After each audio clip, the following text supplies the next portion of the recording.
Congratulations! Your asylum claim has been accepted and you have been granted leave to remain in the United Kingdom.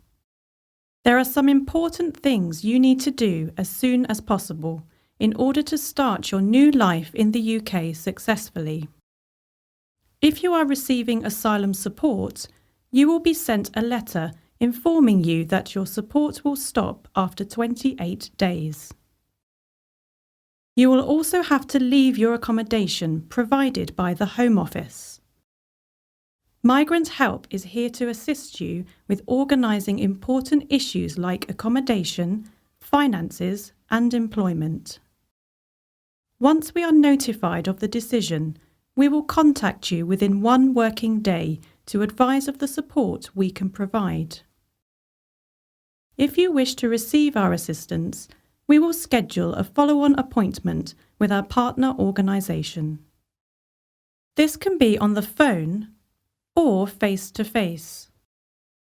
Please let our partner organisation know if your biometric residence permit has not yet arrived.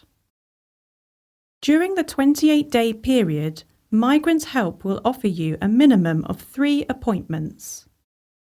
We will explain national insurance and how to apply for a national insurance number. Outline how we can assist you with securing housing and welfare payments. Tell you about the main benefit types which you may be eligible for and how to apply for them. If you are ready to look for work, we will explain the role of Job Centre Plus and other local employment services which can help you find a job.